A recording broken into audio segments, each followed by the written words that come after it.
we get towards those 3 games of side selection, then 2 for the lower seed team. FPX have opted in for blue, and this is the first time around that we're swapping sides in the series, and the set first pick is their port of call. And it's interesting how bans stay pretty much the same, but yeah, as you said, set coming out now for V5. Do they tangent or do they stick with the Ashe? Do they stick with the pick they've known so well? Also interesting to highlight, which we haven't talked about yet, neither team has cared about Caitlyn. Yes. Yeah. It's normally actually been banned away in Game 1 and Game 2 at least. Oh, so... Caitlyn Lux for Sam DP got. We're actually talking about this on the podcast as to the bottom lanes that would prefer this. Did this hit one of them? I'm surprised because I checked out Sam D solo queue and Y4s. Neither of them are really playing Caitlyn. Yep. Sam D had 1 game on Caitlyn this week. PP God, though, has been spamming the Lux. Okay. So confidence in the bottom lane. Also note that for V5, we have to talk about the other picks coming forward because the Renekton was banned against FPX, so I want that to be kept in the back of your mind.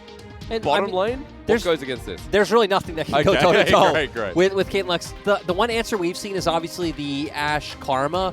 Both champions which have been nerfed this patch, especially the Karma, I feel like you would feel it a bit in lane. And FPX are saying, okay, we will take the punishment in bot lane. We're just going to look for these early skirmishes and early team fights. Which you can do with the set. And I love this. Oh, wow. Because Wei Wei as well has been one of our junglers. Actually, so I pulled it out once, but played it a bit earlier on in his career, was known for it a lot last year, I remember. Yep. Like him on Suning were one of the junglers who consistently went towards this Olaf. You're going to have guaranteed prio in the bot side. You're going to set up for a lot of these early dragons, which is where Olaf thrives. And especially when it's a takeaway from Tien, because you don't know where that set's going. That could be pretty huge. We've got the Orianna ban to start off our second ban phase, though. Against Juanby, who had a stellar game on it. Now see if he demands respect across the board. Lyric, what do you want to see here? I'm actually just interested where V5 will go with their 4th pick because V5 have typically taken mid on 2-3 on both sides in all their recent series. So they've always just been like, okay, we're going to pick Mola Zoe, we're going to pick Mola Syndra, it doesn't matter. But now with what's left open, and they're kind of building for more of this siege-style composition. With no Zoe, I don't really know where he goes. You could look at a LeBlanc, because LeBlanc can still like weave in and throw out the poke damage, distortioning over walls. But if you're going for LeBlanc, you expect Mole to wait for a last pick. But with these bans coming out, I'm kind of thinking we're going to see a mid lane pick right here. Well, remember that his second most played is Syndra. We've seen Syndra fall back a little bit in priority, though. Especially, it has been nerfed on this patch. The Q damage later on has been taken down a bit, but I wonder if that will dissuade Maul. Rumble is the matchup he played against Duinby, where Duinby actually won the lane, and that's how they started forcing those 4-man dives. That's true. That's what shifted the gear. It shifted the series into gear. So no Rumble this time. The Syndra talked about will be locked in. The one thing we have to note that for the first time in this series, Gangplank is not banned. Yeah, I mean, and okay, right now FPX fans feel great. You just won a game. Gingoon is getting onto his Gangplank. Things are looking good, but okay, we have Karma that's going to neutralize the mid lane matchup a little bit. But hey, both compositions scream bot side. Yes, they do. Hey, that destroys GP in lane. Does it? Just throwing that out there. Oh my Bew. Hey, and this was also buffed this patch, and actually a lot of pro players are spamming this champion right now. The ultimate got added more shots, and the Q damage got buffed. The funny thing is, both solo laners play this as well, but seeing Bew take it, one of the best solo killers in the LPL this split, is going to give Gimgoon a run for his money. I'm just so interested to see how V5 plays, because so both of their side lanes win, and they have a stronger jungle matchup. But you can't cover both sides of the map at the same time. So are we going to put our focus around bot lane, which is typically what you want with Caitlyn Lux to set up this artillery composition? That's the phrase I've coined many times, because you need the setup, you want to get the traps down, you want the vision, you just want to take plates and roam around the map. Or are you going to set the Lucian up to snowball? A lot of options, but a lot of questions that'll be coming forward into game number 4. To see this reminds me of people like the Shy, right? That top laner that's confident to take the matchup. And Bew has been that type of top laner this split. It's just crazy to me that we're putting Bew like in that same category, where we're in a world where Bew is picking up the Lucian. And sure, he's picked up some carries, he's had some Kale games, he's had a Silas, but he's mostly been on Renekton, Ornn, Wukong, and Mordekaiser. So this is a big shift for Bew, and also a big shift for the team in general. V5, can they pull it off? Still on match point, even though FPX picked up game 3. FPX have to run this in the reverse sweep. Gimgoon on his favorite, and Bew on what could be a devastating lane matchup. As we run into game 4, get ready.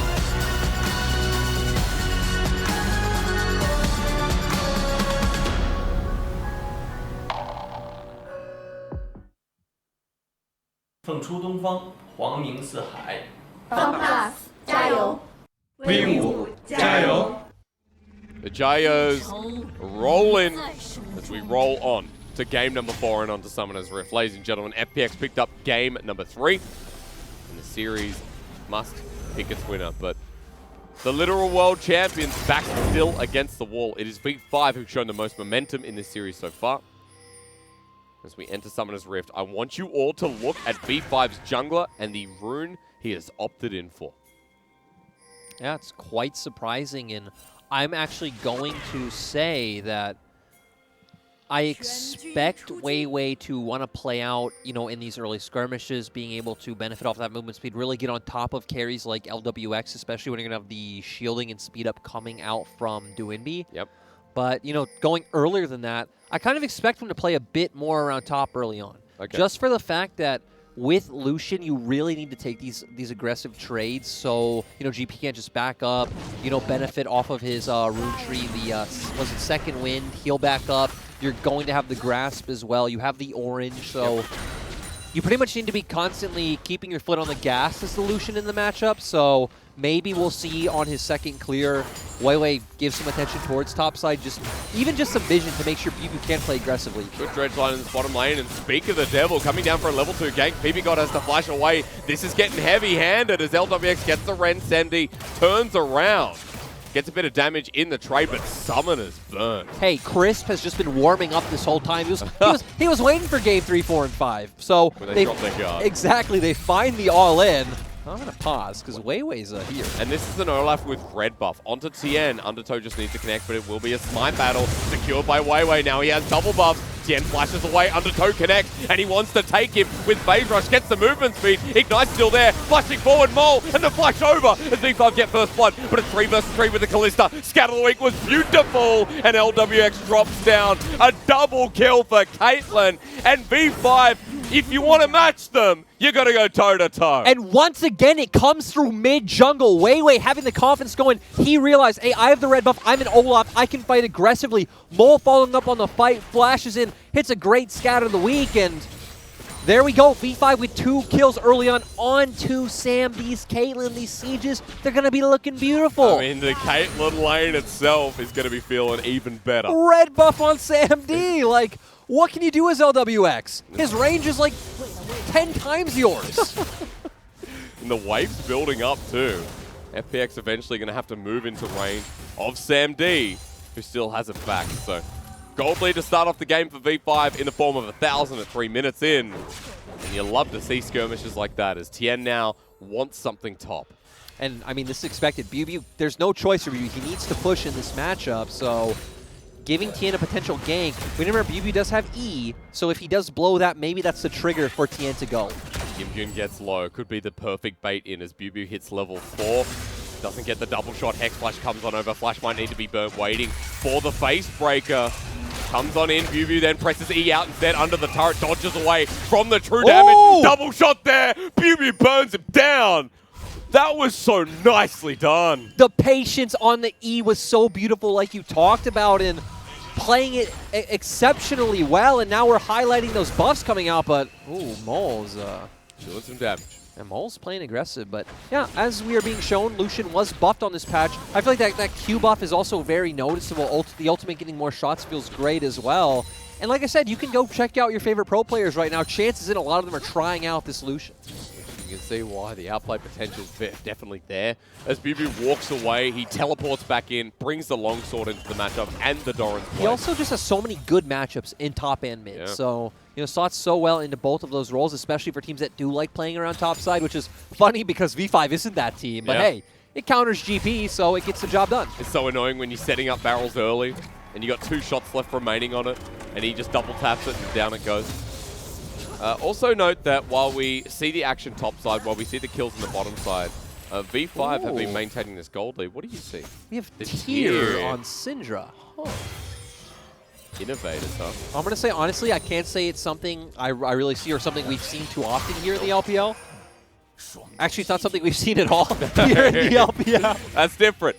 Yeah. But it is Mole, your 4th tiered mid laner in the LPL. Yeah, so clearly going to be going towards the Sarah. Tien is 2 levels behind. Look at the CS difference between junglers. Weiwei's been farming, Tien has been trying to gank, and that topside gank put him behind by quite a lot. This also goes to highlight that me and you were having this conversation earlier in the day. For me, Weiwei's the best jungler in playoffs. Tien's the worst. I think Tien is coming in with the worst form of any jungler. He's really struggled this split. He's honestly been probably the one struggling the most of any FPX member this split, and it's showing. When he was the world's MVP. Yeah. You know, the Young Miracles jungler hyped up. He was the best player on this team last year. Him and Chris were the ones doing work, and him and Chris were the ones who largely fallen flat. We had a graphic before that highlighted the 3 core of FPX, and Tien for the first time ever was not on it. No. And it was very strange, right? When we were having the meeting talking about who belongs on that graphic. Keeping Tien out was strange, but here we go. This is what we set up earlier on. Caitlyn and Lux going to have this consistent pressure in lane, even more so that Caitlyn's 2-0 and had a red buff, but you know, let's ignore that. Okay. Going to set up for these dragons for Weiwei, and V5 starting to snowball early on, which, you know, their comp's going to scale quite fine anyway. Oh, Cullen coming through. Gimgoon in a bit of trouble. Easy solo kill when you see the GP in line. And again, what's happened to BuBu? Like, I'm going to be very frank right now. BuBu was probably the worst top laner we had in spring. Yep. BuBu on Suning was a mess. He got...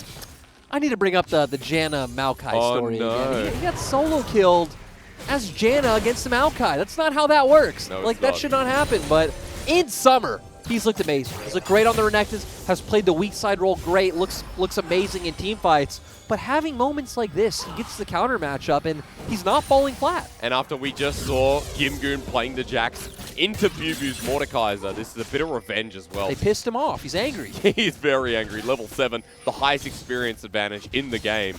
Doomby has a bit of the same as he pushes up this mid turret, and he picked up a kill earlier plus a CS lead over Mole.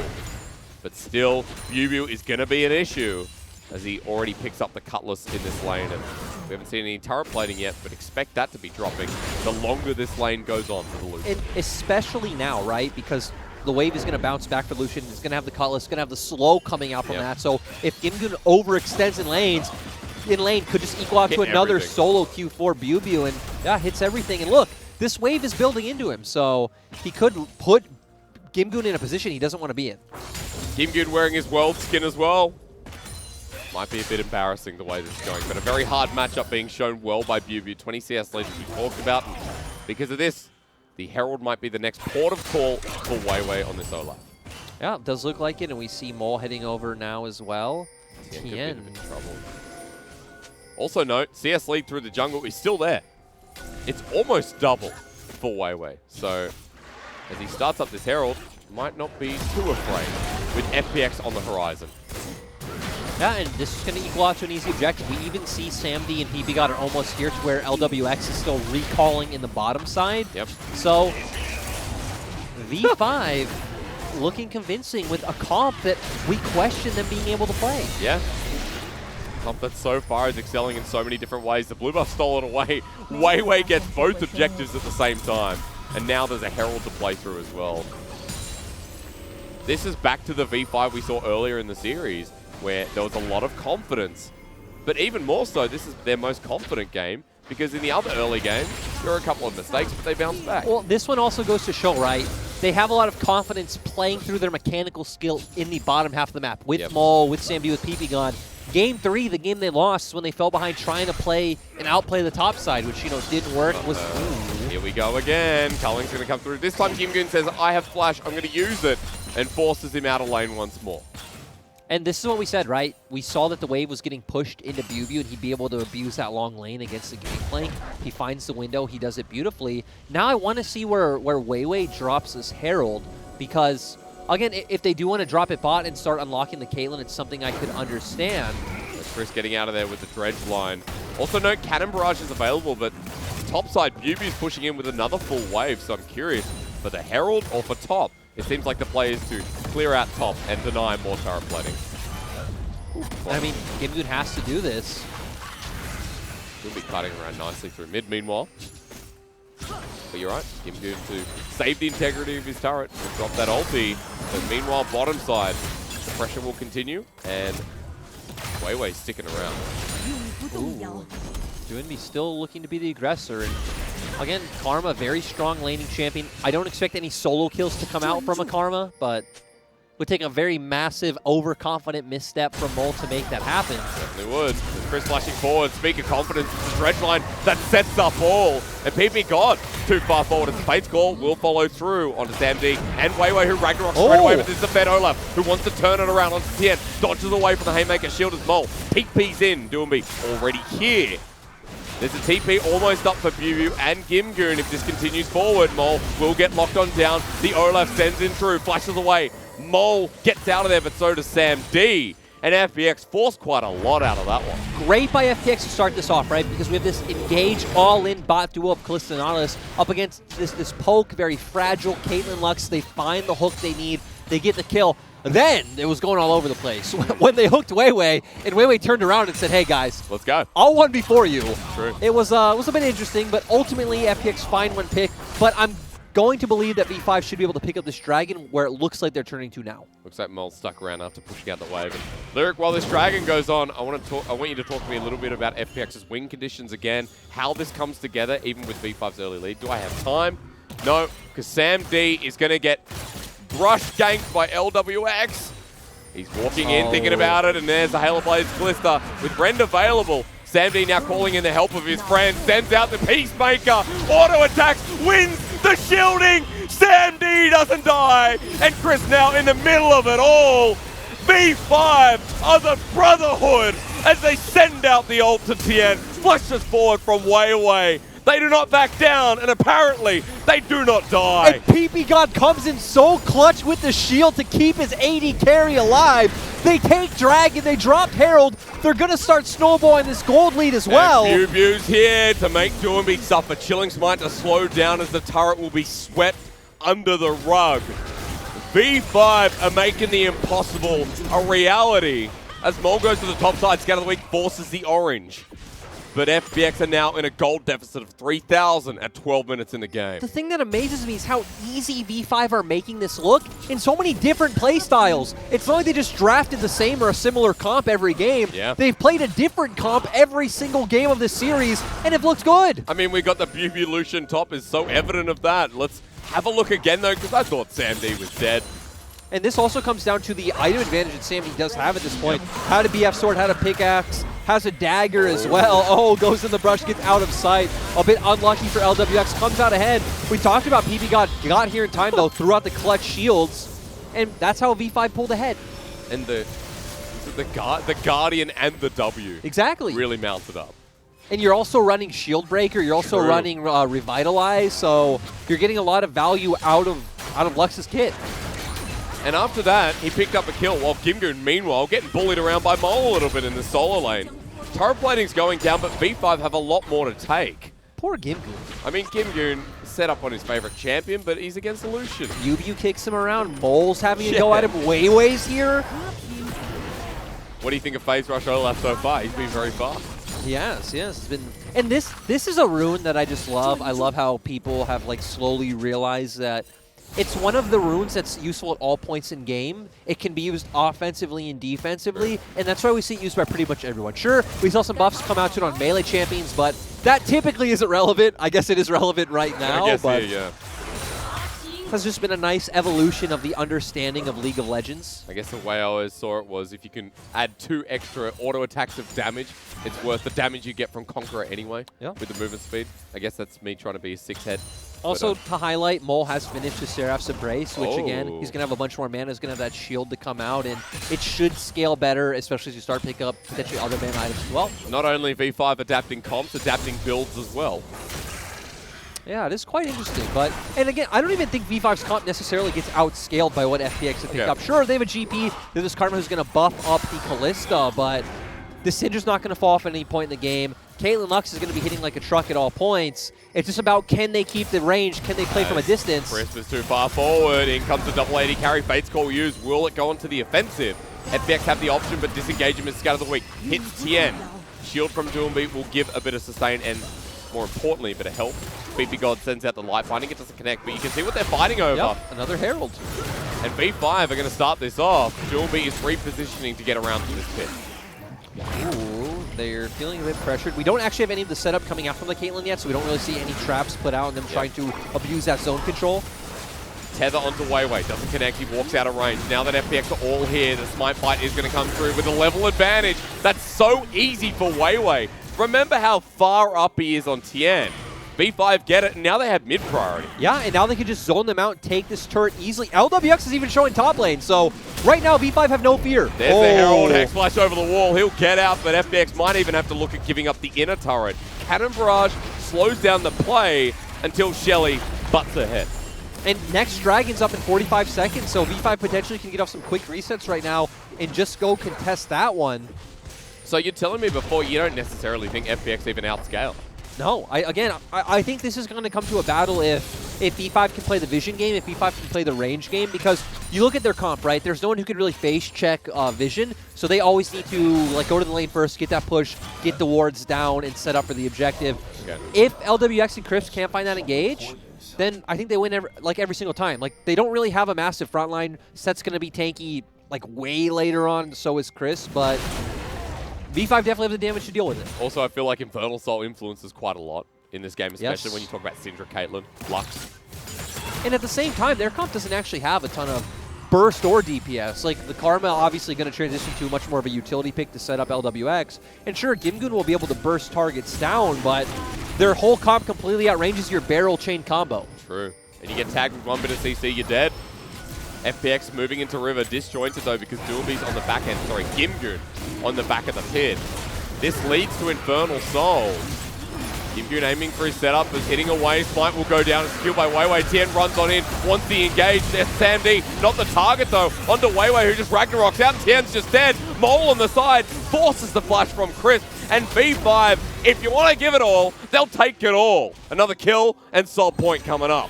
Great zoning coming from Mole. Beautiful flashes out of Sam D and Bew. They keep FPX at arm's length, and we see their comp has the burst, their comp has the damage. They feel comfortable playing this style, and as you said, now they are on Soul Point. They just need to wait 4.5 minutes, and we are going to get that Infernal Soul for V5. And let's once again mention, this is Victory 5's first playoffs ever. This team, which to be fair wasn't really this team, went 0-16 in spring. Mole, the only man remaining from that roster. But Mole stuck it through, Mole, you know? Mole's played all 5 roles this year. Yeah, he has. Because he played jungle in the LPL Scrim League and played the other 4 in LPL. Remember, he played bot, he played support in spring especially. Top lane, he flexed between as well. He played top as well this year, so yeah, he's played everything this year. This man does it all. And you saw in the very last series, I think it was against Rogue Warriors, he actually played Kennen top. He swapped the matchup. And I don't know if anyone knows, but that's actually a throwback to last year. Yeah. He played Kennen top, and he absolutely smashed Rogue Warriors. Had a really nice highlight play out of it, too, where he like 1v3s or something. He's now in the top lane, might have to deal with 1 versus 2. Walking into the brush, expects Doomby as the tether comes through, Scatter the Weak gets him away. Bit of damage down. Tien being zoned away by Pipigon, his Unleashed Power may have done the job. Waiting for another Scatter the Weak, the light binding flashes and flashed away. Final spark misses, but Doomby kites it back. Now no summoners on the mid laner, and Mole forces it back. It's okay. PB just got the flash out of Duinby, all according to plan, but, you know, Mole's never alone. We highlighted this is a 3-man core, potentially our most cohesive 3-man core in LPL. Yeah. That's why they're taking objectives around the map. And 1 step away from quarterfinals of a 5K gold lead. In V5's favor at 19 minutes in the game, with Chris now being caught on out. The depth charge used. There's too much damage though, and Weiwei picks up his first kill of game number 4. Teleport being burned by V5 as a settle gets the damage onto V5, and PP got left on out. FPX with a favorable trade as V5 went too far. And the thing to highlight was Duinby came in with a TP flank, which we didn't see. Cuts them off. They're able to pick up those 2 kills, and they're keeping this game close. But hey, guess what? BBU's still winning off in the side lane. The thing I'm scared about now, though, is we're still seeing Mole stick up in top side. BBU's potentially walking into Tien, so there's still some aggressive lanes right now that FPX can potentially punish. Can he kill him, though? Culling's going to come on out. Face Breaker. Oh, sorry, the Haymaker shield. BBU kills him. Dodges from the dredge line, but the Rens. Was it worth it, Lyric? You're about to tell me? No, it was not. Okay. He was 4-0. He had a bounty. It's not worth it. Not worth it. All right. Well, let's have a look at this play. Yeah, so we see them aggressing onto Chris. I want to keep my eyes on the minimap because look, Dwinby is coming in for that TP flank, cutting them off. We see Tien's already here as well, so 3v3, they have the burst right away onto the Caitlyn. We said, right, if FPX can ever close the distance right away and get this burst off onto Sam D and Mole, then they're looking good. The problem is just V5 have played around it so well thus far. But at the very least, FPX getting picks means this game ain't over yet. This game is not over yet. Yeah, no, it's not. And, you know, checking back up on items, we see Weiwei going for a Warmog. So, you know, really. all-inning on that tankier, more health-oriented Olaf. We see the Spellbinder coming out for Mole, so it's going to have a bit more burst once he picks up that item and, you know, can stack it all the way up. Essence Reaver on BuBu, which, you know, on Lucian just feels great because of, you know, how much you're using your combos, how much mana you're using. So V5 right now, extremely strong. Colonel still favoring them even after the couple of plays that came through. 75%. And now, of course, the percentages and everything, I talked to Clement about this a little bit, it's based on the statistics, like how many times this champion wins in this comp, etc., etc. So it really crunches the numbers to get us some of those. Now for Weiwei through mid, spots out Tien and Duumbi. Mole ready for Scout of the Week. We're looking at gold once again. BuBu is getting pressure in top side, so someone is going to be sent to answer him at some point. FPX can't keep this up, and now you can even just transition BuBu to start rotating over for the Drake first, or he is TP. He's a split pusher. You can just keep him in side lane. And remember, if FPX get caught out in rotation, one of them's going to die anyway. As Mole, this could be the example. Phase Call used with Unleashed Power. The Cannon Barrage in the backline. Doesn't get Scout of the Week as Tien is running in, forces the flush out of Mole through mid lane. Final Spark onto Chris, who's jumping onto Sam D and dies. Is a big pick for FPX. BuBu is now TP'd in. Sends out the culling, but Duumbi only at half health, and V5 lose the fight. And FPX with 5 man are going to deny the soul if V5 can't get in. Oh. God gets poked down by Duumbi, survives for now. Chris flashes on in though. Scout of the Week doesn't connect it. Eventually taken down will be PP God with Tien's ult. BuBu flies his way in himself, but the poke from FPX is massive. Kimgoon in a comfortable spot. And now with the Baron up, this could be their window. Exactly. This is the clutch factor we know FPX for, that FPX are willing to look for these plays, but actually not having the confidence for once. All right. Which is strange. That's pretty much like the antithesis of FPX. Like, FPX will be the team no matter what, as we saw in an earlier game when they forced the Baron when they shouldn't have. That will always go for it, but we see here them looking for the engage, forcing out the flash right away. Sam D, of course, has no flash, gets hooked by Chris, gets bursted down right away. We highlighted this comp has no front line. It's very hard to execute. It's about how they can pull it off. They weren't able to get on the objective first, and you pointed out there, a really nice poke coming out from Duumbi, and then they keep going forward. Mole having these Seraphs and Ratio to kind of fall back on. It's going to keep going, and I think he gets completely deleted by Kimgoon. Yep, there it is. Barrel chain set up. Kimgoon with his first kill, and FPX closing that gold gap. We're at 2,000 and then some. And once again, to highlight that Caitlyn's in the LPL do not go for that double BF sword build. We do not see... we see IE into rapid fire into... Usually like another Zeal or something. QSS picked up there actually is the item 2.5 for Sam D. And now... Storm Razor, there we go. Thank you. Now, we wait again. Now, we see FPX coming back onto the map, just answering waves. Ooh, V5 trying to set up a pick. Obviously, again, this comp has so much burst coming out from Scout of the Week into Mole's ultimate, the Lux ultimate as well. Yeah, we're looking for a pick, but Scrying Orb spots them out. As Chris in for the dredge line, he goes into the back line. Depth Charge sets it up nicely here as the ulti from Kimgoon again sets up the 3-man knockup with a Fate's Call. But flash away meanwhile because Mole is keeping them all busy. Versus fall, he runs into the fight, but too far forward as in goes Tien once again. Haymaker shield, great, but V5 pick him off as well. BuBu survives into the head of the fight. 4 versus 4, FPX have the lower health bars, but the jungler available for V5 crucially. Makes you wonder if they do go for it, because we need to remember Mole does have TP, so if they do want to try and start up a Baron play, doesn't look like it, but this would be a play where, hey, again, you force the Baron, you try to take it a bit slow, you bait the enemy team in, you have Mole who can TP, and Tien won't be able to answer. Tien has to walk across the map. There we go, V5. All right, spotted out, though, very quickly by both Callista and this Scrying Orb. Tien's going to come back alive. Baron stops. And that fight was very back and forth. It was a 1-for-1 trade, so we're no closer to finding out who wins this game. And we're actually starting to see, hey, maybe, like, sure, damage in terms of scaling, it's not FPX favored, like we said, but just the ease for FPX to be able to get onto the members of V5. And that was actually a max range hook coming out from Crisp, so bravo to him. They get on the members. Gimgu now being forced out very early on. You highlighted Mole doing a great job zoning, but hey, he put himself in harm's way to do so. Yeah. Tien flashing in to try and help guarantee that kill, which I actually feel like he would have been dead anyway, so not quite sure if we needed to make that flash. Goes for it, we end up with the 1-for-1. He's got this Wrath's Embrace, well, I can be aggressive. Not wrong. There's deep vision acquired here by V5 bottom side. Meanwhile, BuBu's still pushing in the side lane. There is a big wave pushing against FPX. Pings are coming out, though, onto BuBu. Okay. Can Tien find him? On the cusp of the range of this ward. X-Flash thinks against him. Yep, so we see that, and now Doomby has to answer top wave, and right now both teams are going to trade side waves, you know, get a bit more gold, try to set up the map for this next Drake in 50 seconds. Ooh. Walking into the enemy's den. He Oh, hasn't pressed out Ardent Blaze either. They'll find him. Tien ults him. Away he goes, pulled in. Culling does nothing. And BuBu made a boo-boo in front of Baron. Yeah, and unfortunately tries to transition. Even took a pretty safe path, honestly, but FPX knowing they feel confident to force this fight. Mole with TP waiting for the engage. Hex flash over the wall from Tien. Will be spotted out, in fact.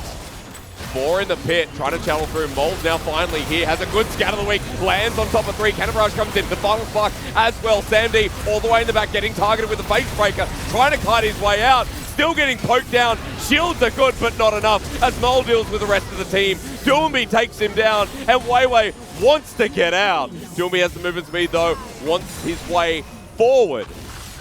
But FPX with another fight win now to deny the Infernal Soul once again. And it just turns out it's just too easy for FPX. Between the Karma, the Callista, the Nautilus, and the Set, it's just too easy for them to get onto the carries of V5. They don't have that way of playing from a range. But here's BuBu once again. LWX is super low. Takes the Blast Cone. Has the Flash available onto LWX. Gets the kill. In for the Infernal Soul. Secured by Doomby. But now BuBu in a hunting ground. Right in the middle of the pit. Gimgoon's next for the triple. PP got on the side. Culling's there. Light Binding dodged away from. And even though FPX get the Dragon, BuBu now at 7 kills. It still feels worth for FPX, though. You're denying Soul, and as we see, as the game progresses, it just looks harder and harder for V5's comp to execute. They are looking for a Hail Mary, and this is it. Yep, BuBu a lot of damage here with 2.5 items. Going to be spotted out by Chris, though, as PP God is low. Sandy hitting him from over the wall. Mole is not moving in. They're going to stop it. All right.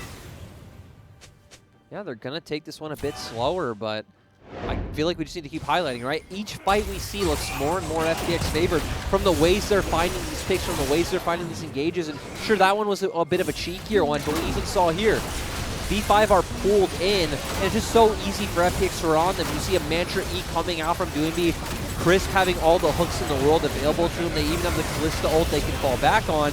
The burst almost comes down, but Crisp is just too tanky. Tien finds his way in the backline once again off of a cheeky flank, so, you know, props to him, but all the members of V5 are just so squishy, they get bursted down so easily. And that's how FPX are winning out consistently in these fights. And Doomby doesn't die. Once again, almost 100% kill participation, 10 out of 13 kills.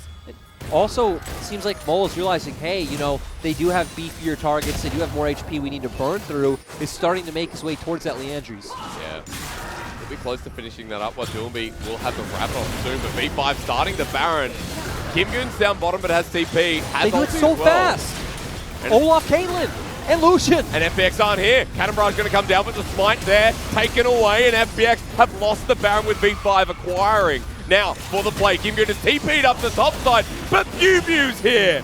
Down he goes, 4 versus 5. They're going to try and flash forward and end this one as the Undertow connects. The Ragnarok Olaf still available. Channels it through as Chris, his bait's called away. The Light Binding followed with the final spark. Undertow again. LWX slowed down. Sam D flashes over the wall. LWX getting low. Manages to survive for now while Tien at half health himself. They heal for it. And LWX will go down 2. And when it looks like FPX can finally bring the game back, Gimgoon is the one who makes a critical mistake, TPing right into Bubu as you highlighted, which then let V5 know, hey, we have a 5v4, let's force this, now get 2 picks, and they can potentially force an inhibitor. They've got the Baron, they've got a massive minion wave here, versus 5 with a double 80 carry.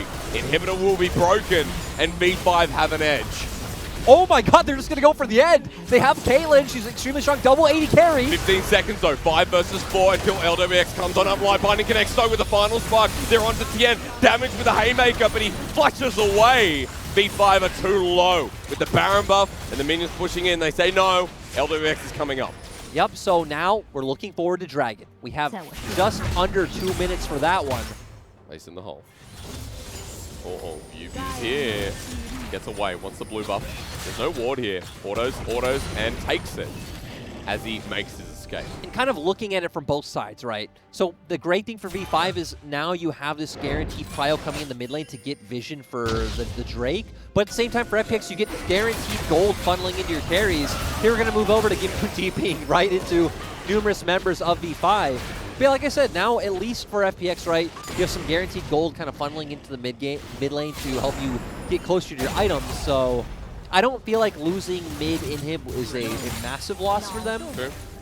It is an annoyance. V5 obviously get more gold in their pockets. And like I said, they now will consistently have mid lane pressure, so will translate into easier vision. Plus that Infernal Soul you mentioned too in a minute for V5 could be almost guaranteed. But bottom side with the Baron buff in a turret that Doomby is forced to defend right now. Sam D with his range will be able to help take this down very quickly. And V5 now on the edge of another inhibitor. Mole's backing away to TP in. Yes. Also interesting to note that we see Sam D went for the Phantom Dancer, so we'll have that lifeline passive now, so hopefully can survive the initial burst. Gimgoon actually spotted out. Bubu again for the flank. Cullen comes through over the wall. A lot of poke from V5, and that'll force Gimgoon back. Now for the inhibitor pressure. And this is the artillery that we talk about, right? Getting Caitlyn set up in front of a turret to drop all those traps. They got the Baron buff. They're channeling through the bottom side. They're going to start hitting the Nexus turrets with the Cannon Barrage. As Scatter the Weak to disengage Weiwei. Left on an island here, Mole. Flashes away, but unleashes his power. All over Gimgoon while Bubu flashes into the fight. Tien comes in. Facebreaker doesn't connect, so only onto one. And it's not enough. LWX being channeled by Bubu as Chris is at half health. Weiwei getting low, but Scatter the Weak again. FPX are dead. Long hail the new kings, apparently, because in 2020, their name is V5, and we go to their church to bless them into the quarterfinals. And 2020 summer is the split of V5, going from 0-16 in spring to now making their way to quarterfinals, where I'll argue later on they're a